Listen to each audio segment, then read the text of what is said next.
Isaías, lá no capítulo 21, ele já fez a profecia contra a Babilônia. Diz assim: sentença contra o deserto do mar. Como os tufões vêm do sul, ele virá do deserto da horrível terra. Dura visão me foi anunciada.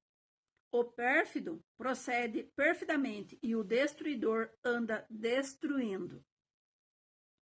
Sobe, ó Elão, sitia, ó Média, já fiz cessar todo gemer. Então, ele estava falando aqui sobre a destruição da Babilônia, né?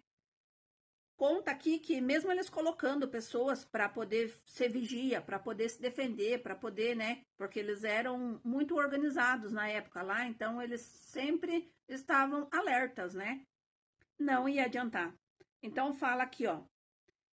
Eis agora vem uma tropa de homens, cavaleiros de 2 a 2, e então ergueu ele a voz e disse: caiu, caiu Babilônia. E todas as imagens de escultura dos seus deuses jazem despedaçadas por terra, ó povo meu, debulhado e batido como trigo, na minha eira.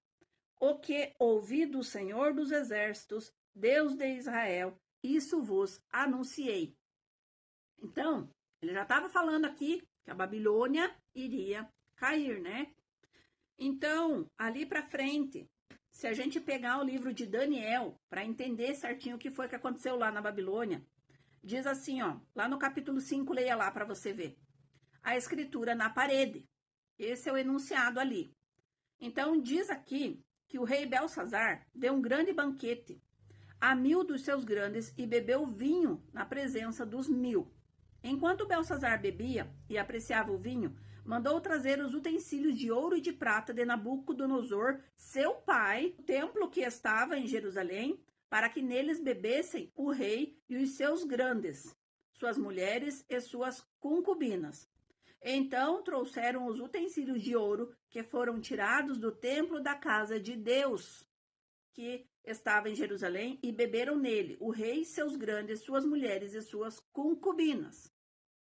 Utensílios sagrados da casa de Deus, que não eram para ser profanados, né? Então, ele não teve respeito, ele desonrou a Deus, e olha o que vai acontecer com ele. Porque Belsazar profanou os utensílios da casa de Deus, olha o que aconteceu com ele. No mesmo instante, apareceram os dedos da mão de um homem que escreviam defronte do candeeiro, na caiadura da parede do palácio real. E o rei via os dedos que estavam escrevendo. Então se mudou o semblante do rei, e os seus pensamentos se turbaram, as juntas dos seus lombos se relaxaram, e os seus joelhos batiam um no outro. E ordenou em alta voz que trouxessem os feiticeiros, os necromantes, os encantadores, para poder dizer para ele o que estava escrito lá. E ninguém conseguiu dizer, porque ninguém tinha o entendimento de Deus. Só quem tivesse o entendimento de Deus conseguiria dizer o que estava escrito lá. E aí quem veio? A mãe dele veio intervir, porque viu ele desesperado, né? E veio dizer que existia uma pessoa lá no reino que poderia dizer o que estava escrito lá. E olha como eles descrevem esse rapaz. Há no teu reino um homem que tem o espírito dos deuses santos. Ela não sabia nem dizer que era o espírito de Deus, o Altíssimo. Ela falou que era dos deuses santos. Nos dias do teu pai se achou nele luz e inteligência e sabedoria, como a sabedoria dos deuses. Teu pai, ó rei Nabucodonosor, sim, teu pai, o rei, o constituiu o chefe dos magos, dos encantadores, dos caldeus e dos feiticeiros. Porquanto o espírito excelente, conhecimento e inteligência, interpretação de sonhos, declaração de enigmas e soluções de casos difíceis se acharam neste Daniel, a quem o rei pusera o nome de Beltzazar. Chama-se, pois, Daniel, e ele dará a interpretação. Então Daniel foi introduzido à presença do rei e falou ao rei e disse a Daniel: és tu aquele, Daniel, dos cativos de Judá? Dos cativos de Judá. Então, Daniel foi cativo lá em Judá junto com eles, né? E olha como Deus usou a vida de muitos lá que foram cativos, inclusive de Daniel. Então fala aqui, ó. Tendo ouvido dizer a teu respeito que o Espírito dos deuses está em ti, e que em ti se acham luz, inteligência e excelente sabedoria. Acabam de se introduzir à minha presença os sábios, os encantadores, para lerem a Escritura e fazerem saber sua interpretação, mas não puderam dar a interpretação destas palavras. Não puderam. Nenhum deles pôde dar. E olha, Daniel sobressaindo aí, porque tinha Deus. Então, o rei falou lá que ninguém conseguiu interpretar, né?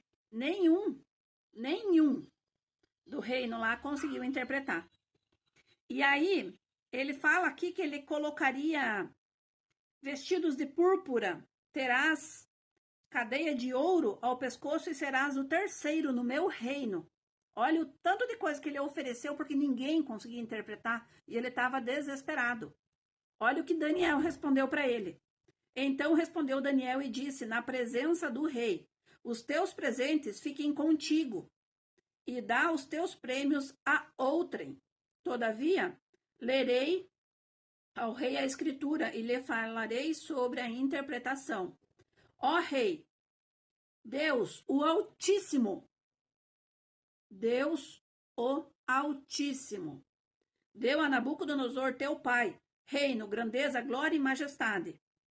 Por causa da grandeza que lhe deu povos, nações, homens de todas as línguas, tremiam e temiam diante dele, matavam o que queria e quem queria deixava com vida.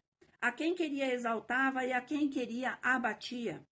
Quando, porém, o seu coração se elevou e o seu espírito se tornou soberbo e arrogante, foi derribado do seu trono real e passou dele a sua glória. Foi expulso dentre os filhos dos homens e o seu coração foi feito semelhante ao dos animais. E a sua morada foi com os jumentos monteses. Deram-lhes a comer erva como os bois. E o orvalho do céu foi molhado o seu corpo, até que conheceu que Deus o Altíssimo tem domínio sobre o reino dos homens, e quem quer constitui sobre ele. Nabucodonosor reconheceu que Deus era o Altíssimo e que Deus era quem dava a vitória, a derrota, a batalha, a luta, tudo. Então ele precisou reconhecer isso. E aí fala assim, tu, Belsazar, que és filho, não humilhaste o teu coração e ainda que sabeis disso, e ainda que ele sabia de tudo o que o pai dele tinha feito, né? E que o pai dele reconheceu Deus, e te levantastes contra os céus, pois foram trazidos os utensílios da casa dele perante ti, e tu e os teus grandes, e as tuas mulheres, e as tuas concubinas, bebestes vinhos nele. Além disso, destes louvores aos deuses de prata, de ouro, de bronze, de ferro, de madeira e de pedra, que não veem, não ouvem, não sabem, mas Deus em cuja mão está a tua vida e todos os teus caminhos. A ele não glorificastes. Não existe nada que impeça, eu conheço